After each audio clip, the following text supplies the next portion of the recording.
ऐं तव्हांजी होस्ट राज पई ॻाल्हायां।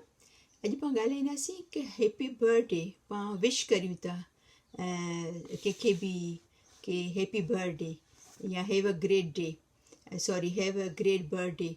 त इन खां अलावा ॿिया तमामु घणा वर्ड्स आहिनि जेके पाण इस्तेमालु करे सघूं था ऐं कोशिशि करियो कि इन्हनि खे इस्तेमालु करियो पंहिंजे रोज़मरे जी ॻाल्हि ॿोल में, ताकी तव्हांजी वोकेबुलरी सुठी थिए।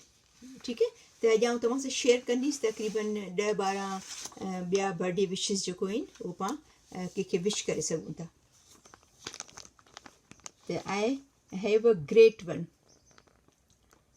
ठीकु है, have a great one. Second है I wish you a wonderful birthday. I wish you a wonderful birthday. टियों है I wish you all the best on your special day. I wish you all the best on your special day. चौथों है have a fabulous birthday. Have a fabulous birthday. Fabulous जो मतलब है तमाम सुठो, तमाम बेहतरीन। ऐं ॿियो many more happy returns. इन के आउं विश करियां थी कि तव्हांखे अहिड़ा अञा ॿिया बि अहिड़ा बर्थडे तव्हांजी लाइफ में अचनि। ॿियो आहे मे your birthday be filled with laughter. Laughter माना खिल, ख़ुशियूं, मुस्कुराहटूं।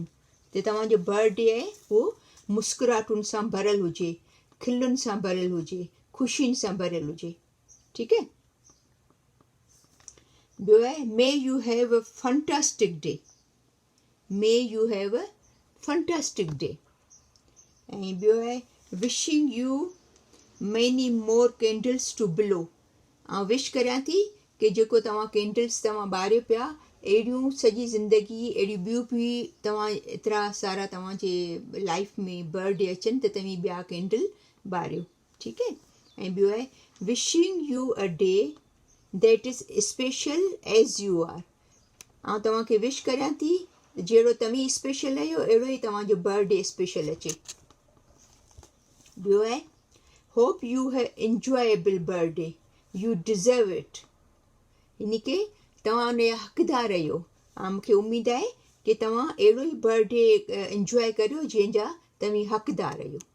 ठीकु है, त उमेदु आहे कि तव्हांखे सभु इहे पसंदि आया हूंदा ऐं तव्हीं इनखे मेक श्योर करियो, कोशिशि करियो कि इनखे इस्तेमालु करियो पंहिंजी रोज़मरे जी। जेको तव्हांजा दोस्त आहिनि, तव्हांजे फैमिली में केरु बर्थडे आहे त उनखे डिफरेंट तव्हीं इन जा विश करियो ऐं त तव्हांजी इन सां आहे वोकेबुलरी वधंदी, इंग्लिश तव्हांजी फ्लुएंट थींदी, तव्हीं वधीक ज़्यादा कॉन्फिडेंट थींदा। ठीकु है, त पोइ पाण मिलूं था ॿी वीडियो में।